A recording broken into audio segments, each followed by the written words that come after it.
On February 6th, 2025, the Pokemon player SupaGMoney posed a challenge to the community with a bounty of $500 to whoever could pull it off. The money was put forward by the player DaddyBuzzwole, who wanted to see if anyone could actually do it. The challenge? Reach top 5 in the world on the Gen 9 OU ladder using the Pokemon Klawf. Now this is a really tough challenge. Gen 9 OU is the most popular format on Pokemon Showdown with the most active player base, and getting a top position in this format is very competitive. Many people are going for high leaderboard positions all at once. Not only that, but Klawf is an absolutely terrible Pokemon. Competitive singles has a usage-based tiering system. Pokemon are designated into different usage tiers based on how popular they are on teams. Klawf is ranked in ZU, which is the lowest possible tier you can be ranked in. This is where you get thrown into if your usage is so low that it can't even be calculated. Some of Klawf's peers in the ZU tier include Plusle and Minun, and heavy hitters like Spidops and Delibird, the absolute bottom of the barrel in competitive Pokemon. And even down here, Klawf is never used on serious teams, even in the lowest possible competitive tier. Klawf has the terrible defensive typing of Mono Rock, and it suffers from the same problems many Mono Rock types suffer from. With an atrocious 55 special defense, just about any water or grass type special attack is going to put Klawf into an early grave. Klawf's move pool is extremely limited and really nothing special. This is an extremely underwhelming Pokemon that is difficult to win with even in the lower tiers. But with this alluring cash prize on the table, people got to work with theory crafting and team building with Klawf in OU. How do you build around this terrible Pokemon and win with it in Pokemon's most popular competitive singles format? The player Ewin decided to take this challenge head on and build a team around Klawf's strengths, as few as they may be. Klawf does have 3 things about it that are pretty okay. Klawf has the ability Regenerator, which is a great ability. Klawf will restore 1/3 of its HP every single time it switches out. It's a fantastic ability that many Pokemon wish they had. Klawf at least has an S tier ability. Klawf also has access to Stealth Rock.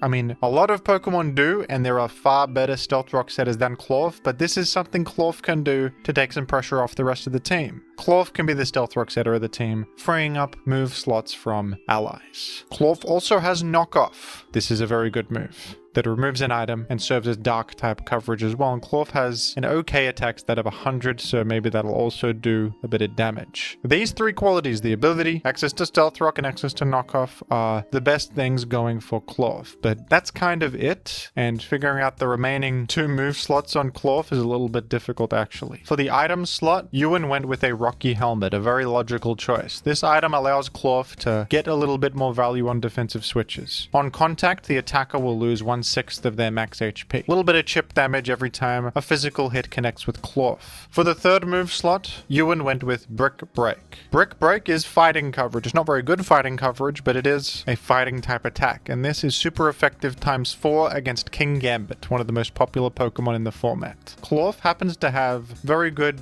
base defense, meaning it can come in on King Gambit's dark type attacks and take them pretty well, while also chipping it a bit with Rocky Helmet. And sometimes if you chip it enough, Brick Break can finish off the King Gambit. You are weak to Iron Head, but you can live 1 from full, and Regenerator allows you to heal back the damage you do take. So that is something Klawf can do against a popular Pokemon in the metagame. And then the 4th move slot was kind of tough, but Ewin went with a Terra Blast in the final slot. Terra Blast is a move that changes type based on what your Terra type is, and for the Terra type they went with Ice. This allows Klawf to get surprise Ice coverage and get a unexpected KO against Gliscor, who is a very popular Pokemon in the current Gen 9 OU metagame, and something that you do want to snipe sometimes. Even though you're dedicating a whole move slot to just this bait, by using Terra Ice to get random ice coverage and KO Gliscor with the ×4 damage, Klawf is not doing much else, and to be honest, most Gliscors are gonna be baited into staying in against Klawf, so this is a pretty nice bait actually that will work a lot of the time to eliminate one of their most important Pokemon. So this is the Klawf set that Ewin went with to get the most out of this Pokemon. And it's not actually that bad. It's able to sort of check King Gambit and various physical threats as long as they don't have, you know, ground or water or fighting type attacks or steel type attacks. Yes, that is most physical threats in the game I just described, but hey, Klawf has Regenerator. That's good. It can knock off items. It can make Stealth Rock. Brick Break can maybe get rid of screens if that comes up, like Aurora Veil, Reflect or Light Screen. Brick Break does have that secondary effect, and the Terra Blast Ice Bait is a great idea. Ewin gave their Klawf this little bit of speed investment so that it could outrun an Adamant King Gambit with maximum speed EVs. This is how much you need to do so that you can strike first with Brick Break and not worry too much about the Iron Head. This lets Klawf be more effective in its job of getting rid of a chipped King Gambit. The first teammate for Ewin's Klawf team was a Toxapex. The reason being, Klawf is absolutely atrocious against one top tier threat, and that is Ogerpon Wellspring, who is a physical attacker with Water and Grass Stab. And Ivy Cudgel, Ogerpon Wellspring's main stab option, doesn't even make physical contact, so it's not worried about Rocky Helmet. Toxapex happens to be a really excellent check to Ogerpon Wellspring, resisting its water moves and having enough bulk to shrug off its grass moves as well. And with Haze, you can get rid of their Swords Dance boosts, and with Toxic Spikes, you can also apply a bit of pressure to offensive teams by poisoning all their Pokemon on switch in. And now this team is going in the direction of a defensive playstyle to take advantage of Klawf's strengths. Klawf actually does have pretty good longevity with Regenerator. It can get rid of items and knockoff. And to play well with these two traits, I think you want a team that makes the game go for as long as possible to get the most out of Klawf. And its Helmet Chip, and its knockoff, and its regen. So Toxapex feels like a natural addition that fits with that game plan. And now that we know we're a stall team, why don't you chuck on all the standard stall Pokemon? That's exactly what Ewin did here with Blissey to be the special wall of the team, Corviknight as a default and physical wall against various things, Dondozo for those boost sweepers, ignoring all their boosts with Unaware and being a fantastic blanket check to most physical threats in the game, and of course Gliscor, who is completely immune to status, has spikes to apply pressure, and knockoff for even more item removal. Now, after building the team and getting it ready, Ewin was on the clock, and being on the clock is a little tough when you're running a stall team. Games take ages with a team like this, so the clock is ticking, and you'd better start gaming very quickly. Ewin was absolutely spamming games for the next 8 hours or so,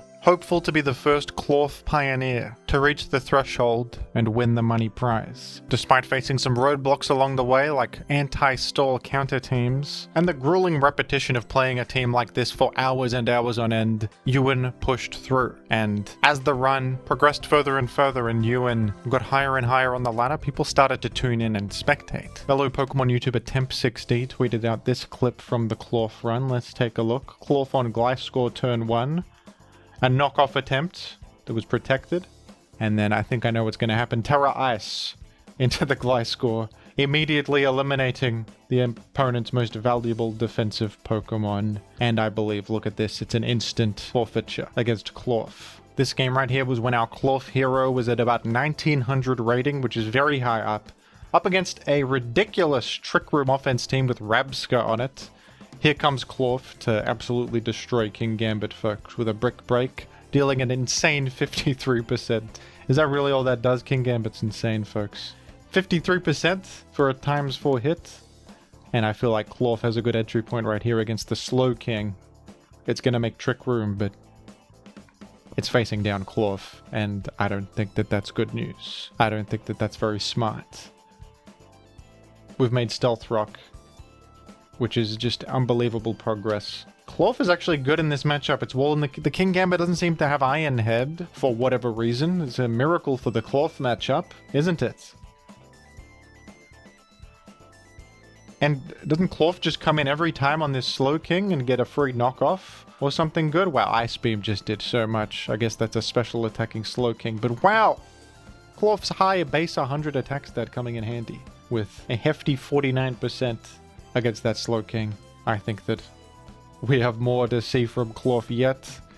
Klawf has already done significant work in this game, but I think Klawf still has more in the tank indeed. Here we have Klawf coming in on a Facade and going out with honor with some Rocky Helmet Chip to bring Ursaluda closer to the grave. And after all that progress Klawf made here, it's an easy cleanup job. There are too many hazards to deal with on the field. One of those hazards, by the way, was created by Klawf. It is the Stealth Rock. Insane work from the crab, and it's a forfeiture in the face of Klawf as usual. As usual. And in this game, Klawf stall is at about 1950, closing in on the 2000 mark, which very few players have actually accomplished. And it's being done with Klawf here. Already getting some value with Rocky Helmet, getting rid of Corbinite's eject button. That's pretty nice. No momentum for you. You're brave birding into Klawf. You're floundering, my friend. You're floundering. You're losing more health than you're gaining. I think Klawf's coming back onto the field, and I also don't think that there's much you can do about it either. And there he is. Klawf is back. Every time you touch this guy, you get hit with the helmet. So I don't know why you were even trying. And this Klawf, look at it. It's weirdly difficult to deal with a simple Klawf just making Stealth Rock every time this Corviknight tries to defog, and then just clicking knockoff over and over. No one wants to come in and lose their item. Nobody. But what is Corviknight going to do? Switch out and U-turn and Rocky Helmet itself? It's a little bit of a conundrum for our opponent here. What's to be done? I think Toxapex is going to come in pretty nicely against this Walking Wake. Knocked off the boots, but I think Toxapex will be fine. Something tells me. Keep in mind, this is a high-rated game of Pokemon in here, and Klawf is absolutely destroying a pretty standard Sun HO thing, or Sun Balance more like, with pivots into the Walking Wake and Roaring Moon and stuff. But a simple Klawf into this Corviknight is basically guaranteeing that rocks stay up while also forcing Ida removal or Rocky Helmet chip. And look at it taking a headlong rush from a Great Tusk easily, regenning back and knocking off its item. And the Great Tusk is slowly falling. This is like clockwork. Klawf stall has never been better. It has never been better. You're taking a Lava Plume for a measly 27%. I can tell you for a fact that one of Klawf's traits that it has is fire resistance, and it just came into play right there.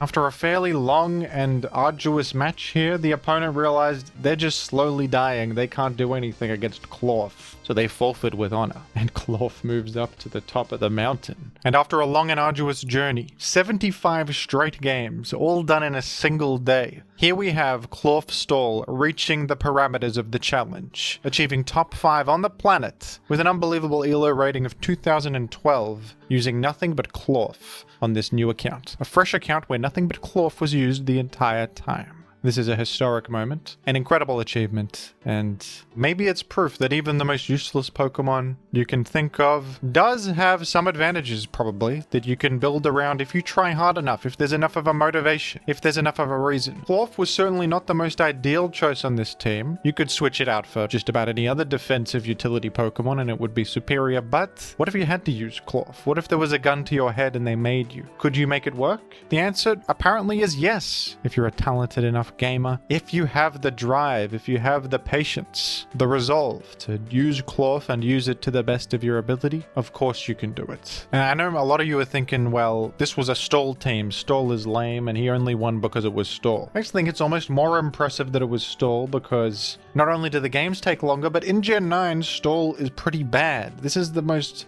offensive metagame we've seen in a long time. Everything could Terra. You got King Gambit, Raging Bolt, Iron Valiant. Darkrai is legal for some reason. I mean, this is a offensive hellscape. Stall is kind of getting eaten alive by all these threats. Well done to the Klawf gamer. Congratulations on your $500 cash prize. And I hope that that money goes towards a nice crab dinner at a very expensive restaurant. You've earned it. I would urge you all to check out the Smogon thread that Ewin made about this journey. It's where I got most of the info for this video. They documented every single replay of the run, and there's write-ups about the team building process, the role of each Pokemon on the team, and highlights from the run. Shout out to Ewin for this excellent write-up, and thank you all for watching.